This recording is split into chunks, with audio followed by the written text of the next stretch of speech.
Everyone thinks WeWork failed because it was a bad business. That's wrong. WeWork failed because one man made the entire world believe he was a god, and Wall Street, the smartest money on the planet, handed him $47 billion to prove it. This is the story of the greatest con in startup history. This isn't just a story about a company going bankrupt. This is about your money, pension funds, university endowments, retirement savings. Billions of ordinary people's money was poured into WeWork by investors who should have known better. And when it collapsed, that money vanished overnight. So how does a company that was literally just renting office space convince the world it was worth more than Boeing?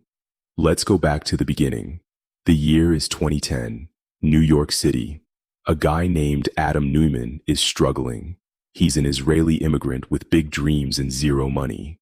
He's tried multiple businesses. All of them failed. But Adam has one thing most people don't. He can walk into a room and make you feel like you're standing next to the future. His energy is infectious. His confidence is overwhelming. And his vision, however insane, sounds completely believable when he's telling it to your face. So in 2010, Adam and his co-founder, Miguel McKelvey, rent out a floor of a building in Manhattan. They split it into smaller offices. They rent those smaller offices to freelancers and startups who can't afford a full lease. Simple idea, not even original. But here's what Adam does differently. He doesn't call it a real estate company. He calls it a community, a movement, a revolution in the way humans work. And somehow, impossibly, people believe him. But here's where it gets interesting, because building a co-working space is one thing. Convincing SoftBank to give you $18 billion is something else entirely. By 2014, WeWork is everywhere. New York, San Francisco, London, Tel Aviv. The offices are beautiful. Beer on tap, ping pong tables, exposed brick walls, plants everywhere. It feels less like an office and more like a lifestyle. And startups are obsessed with it, but Adam isn't thinking about offices anymore. Adam is thinking bigger. He tells investors, WeWork isn't a real estate company. It's a tech company. It's the next Amazon, the next Apple. It's going to change human consciousness. Investors laugh at first. Then SoftBank's Masayoshi Son meets Adam in 2017. The meeting lasts 12 minutes. 12 minutes. And Masa, one of the most powerful investors on the planet, writes Adam a check for $4.4 billion. Why?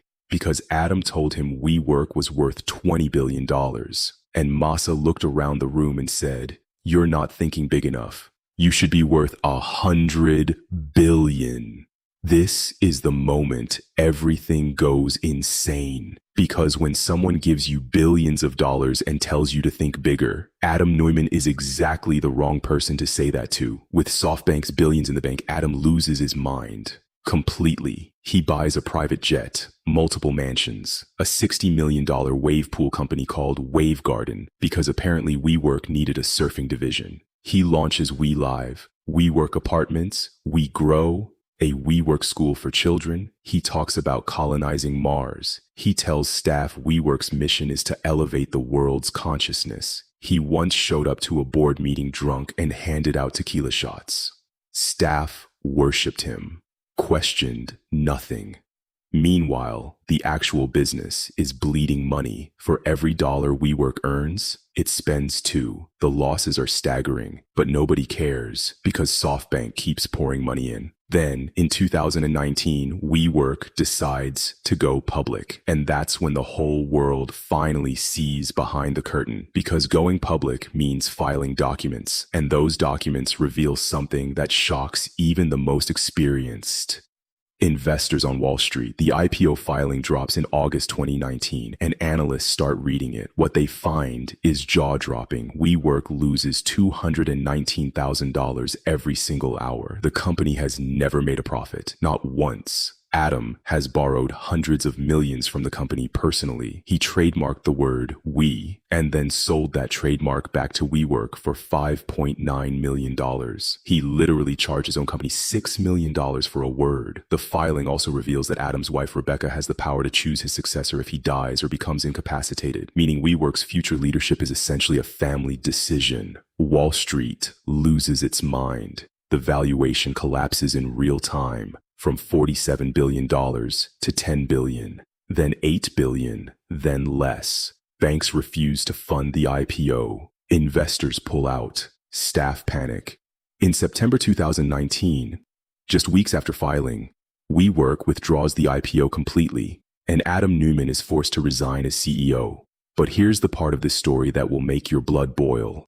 Adam Neumann doesn't go to jail. He doesn't lose everything. SoftBank pays him $1.7 billion to walk away quietly. $1.7 billion for destroying a company, for losing billions of investor money, for flying private while his staff worked themselves to death, believing in a mission that was never real. WeWork lays off 2,400 employees. The people who believed in the mission, gone. Benefits cut. Severance minimal. The man who built the house of cards walks away with more money than most people will see in 1,000 lifetimes. WeWork eventually goes public in 2021 through a different process. It files for bankruptcy in 2023. Adam Neumann, meanwhile, raises $350 million for a new startup, because in Silicon Valley, failure at scale just means you're thinking big enough. So what's the real lesson here? It's not that Adam Neumann was a fraud. Technically, he never broke the law. The real lesson is this: when someone's story sounds too good, when the vision is too big, when the charisma is too overwhelming, that's exactly when you need to stop and ask one simple question: where is the actual money coming from? WeWork was never worth $47 billion. Everyone who looked closely knew that. But nobody wanted to be the person who missed the next Amazon. And that fear, the fear of missing out, is the most expensive emotion in the history of capitalism. If this story shocked you, wait until you hear what happened with Theranos. That one makes WeWork look like a minor accounting error. Subscribe so you don't miss it.